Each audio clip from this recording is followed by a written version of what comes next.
जो मैं आपसे इस वक्त हंसकर बात कर रहा हूँ ना, वो सिर्फ इसलिए बात कर रहा हूँ क्योंकि मुझे पता है कि 60 पर 6 आउट है वेस्ट इंडीज के। और पाकिस्तान आज के दिन भी एक कमांडिंग पोजीशन पर, कल भी जब दिन अख्ताम पर पहुंचा था तो हम लोग डोमिनेट कर रहे थे। और भाई ये जो आज अभी हुआ है, ये हमारे स्पिनर्स ने ये जो फटाफट एक तरह से बैटर्स को आउट किया है। और क्या कप्तानी की गई है बाबर की तरफ से। आज बॉलिंग चेंज बिल्कुल परफेक्ट थे। उसके बाद जहां जहां रिव्यू लेना था वो सही था। और ये जो आखिर में रोशन चेज वाली विकेट मिली है, बाबर साहब पूरी अटैकिंग कप्तानी कर रहे हैं कि भाई एक वो स्लिप लाओ।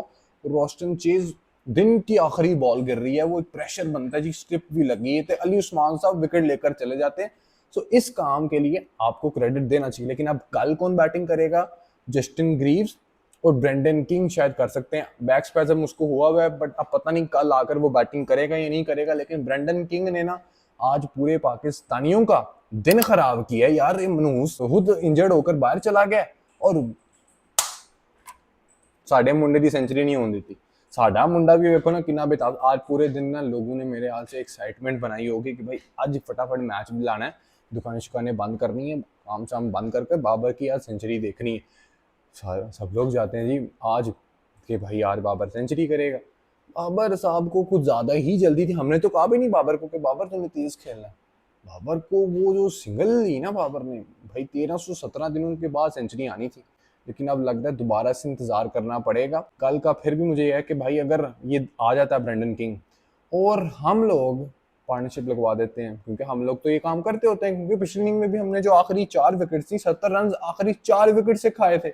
आखिरी 4 विकेट से 70 रन खा लिए थे। तो अभी तो उनके मेन बैटर है ये जस्टिन ग्रीव्स ने तो बारियां ले ली हैं हमारे खिलाफ, उसके तो रिकॉर्ड तगड़े हैं। और ब्रेंडन किंग हमारे खिलाफ अभी तक जितना खेला वो इंटेंट के साथ खेला। अगर वो कल आ जाता किसी तरह से तो गेम डाल सकती है। पता नहीं, होप सो वो बाहर ही हो, मैं कहना बाहर हो। इसका मतलब अगर बाहर हुआ ना तो 60 पर हमने उनके 7 आउट किए हुए हैं बॉस। और बहुत इजीली हम कल आउट कर सकते हैं, क्योंकि कल के दिन विकेट और स्पिनर्स को, कटप्पा मामा को, अली उस्मान को सपोर्ट देगी। सो ये अच्छी चीज है। अगर पाकिस्तान रन ज्यादा खा जाता है, क्योंकि अभी 60 रन बहुत ज्यादा है कि पाकिस्तान बहुत अच्छी कमांडिंग पोजीशन पे है। पाकिस्तान अगर हद 150 तक इनको आउट करता है तो पाकिस्तान ये मैच जीत सकता है। लेकिन अगर 150 से ऊपर जाता है, क्योंकि चौथे पांचवें दिन की अगर जो पिच होगी ना वो बहुत बुरी होगी, जो हम लोगों से भी बर्दाश्त नहीं होगी। और वो वरीकन आपके सामने उसके स्टैट्स आ रहे हैं, उसकी तो कोई 4 बेस्ट बॉलिंग फिगर्स ही हमारे खिलाफ। और मैंने आपको क्या कहा था कि हमने इसको दोबारा से स्टार बना देना भाई। आज उसने 6 विकेट्स लिए हैं। और 6 विकेट्स कैसे लिए आप देखिए ना कि बाबर साहब जैसे आउट होते हैं तो अब हमें लगा जी हम लोग बड़ी अच्छी पोजीशन पे, चलो बाबर अगर आउट हो गए तो अब लोग हम अच्छी बैटिंग करेंगे। बैटिंग ऐसे अच्छी नहीं होती हमसे, ये मुझे नहीं समझ आती। अवैज जफर साहब आते हैं, डेब्यूटेंट हैं, और वही कोई डेब्यूटेंट आता है अच्छी बैटिंग करके सेंचुरी मार देता है, या कोई ऐसा आता है जो अपनी थर्ड क्लास टेक्निक दिखाता है। अवैज जफर आज उनमें से थे। जिस तरह से आउट हुआ वो बड़ा ही अजीब लगा मुझे देख देख के। और फिर उसके बाद आते हैं हमारे आगा जी। आगा जी का यार ये नंबर बिल्कुल नहीं है। आगा जी तो जहां पर बॉल हिलडुल रही है आगा जी भी हिलडुलते हैं और बाहर चले जाते हैं। 0 पर फिर से आउट होकर आगा जी चले गए हैं। आगा जी का ये नंबर नहीं, आगा जी को 7वें नंबर पर खिलाना चाहिए। सरफराज साहब, असद शफीक साहब, बाबर साहब, आगा को वहां पर मत खिलाओ। अगर आपने खिलाना है तो इस नंबर पर रिजवान को खिलाओ। ये दोनों की आपने इन दोनों के ना नंबर चेंज किए हुए हैं। और टेस्ट में नंबर चेंज करना काफी ज्यादा ना अलार्मिंग होता है कि भाई अगर कोई प्लेयर सेट है, और स्पेशली आगा का तो इतना अच्छा वो बनता है बॉन्ड हमारे टेलेंडर्स के साथ। लेकिन हमारे टेलेंडर्स भी इतने खास नहीं है, क्योंकि आगे जाकर बात कर लेते हैं। अगर जी आउट होते हैं फिर रिजवान आता है, तो मुझे पता था रिजवान ने आउट होना ही नहीं होना है। थोड़ी देर बाद होए या वे होए, उन्हें आउट हो नहीं होना है। और वो आउट हो जाता है 18 रन पे। तो रिजवान साहब और आगा जी का ये टूर है वेस्ट इंडीज का बहुत ही घटिया गया। पता नहीं इंग्लैंड में ये लोग क्या करते हैं। इंग्लैंड में भी मेरे ख्याल से गाजी गोरी को तो नहीं बारी मिलेगी, और इंग्लैंड में मिलनी भी नहीं चाहिए थी। अगर देनी थी तो यहाँ पर एक चेक करते, फिर रिजवान को भी होता, थोड़ा उसका माइंड फ्रेश होता कि भाईजान बॉल हिल रही है, वेनिया बच्चा की करता है, उस तरह का कराना चाहिए था। बट अब कोई नहीं, जो भी है।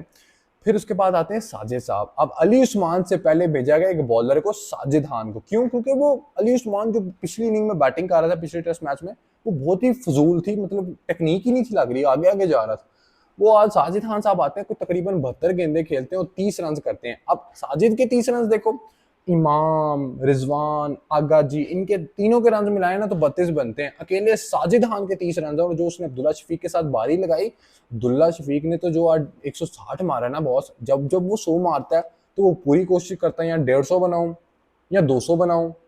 110 से ऊपर की गेम वो खेलता ही खेलता है, जो कि बहुत अच्छी बात है, जो टेम्परामेंट उसने शो किया। बट यार बाबर को भी करना चाहिए, दोनों खड़े रहते तो पाकिस्तान ने जो लीड ले ली थी ना, ये और मजीद बेहतर हो सकती थी। और सबसे पॉजिटिव बात ही ये थी, जो आज हम इस पोजीशन पे खड़े हैं, हमने लीड ले ली थी, उन पर प्रेशर आ गया, विकेट मुश्किल थी यार, हमने तकरीबन 140 43 की कोई लीड ली हुई थी, उसी वजह से उनकी थोड़ी सी फटी भाई कि हमने पहले ये उतारनी, और वो उतरती। उनके पास ब्रेंडन किंग भी नहीं था, ये भी उन पे प्रेशर था, और इसी प्रेशर का हमने कल भी बहुत फायदा उठाना है, हमें ये करना है। लेकिन अब आप वापस थोड़ा सा पीछे चलो, मैं जहां पर था बात कर रहा था कि सादिक खान जब आउट होता है उसके बाद कौन आता है, अली उस्मान।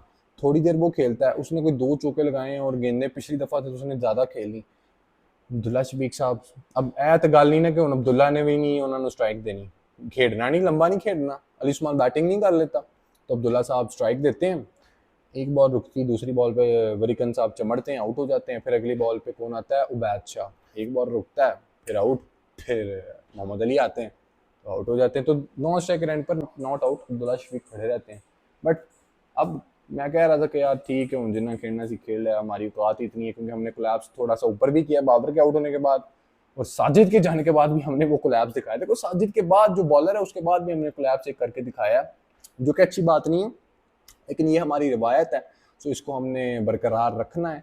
लेकिन मैं फिर से कह रहा हूँ, बाबर साहब ने कप्तानी आज बहुत अच्छी की है जब वो बॉलिंग पाकिस्तान टीम करनी आई थी। अब जो हमारे पास बॉलर हैं यार, एक दफ़ा मैं ये भी बता दूँ, मोहम्मद अली और उबैद शाह, ये टेस्ट मैच खत्म हो, जिस दिन टेस्ट मैच का रिजल्ट आएगा उस दिन मैं आराम से बात कर लूँगा आप लोगों के साथ।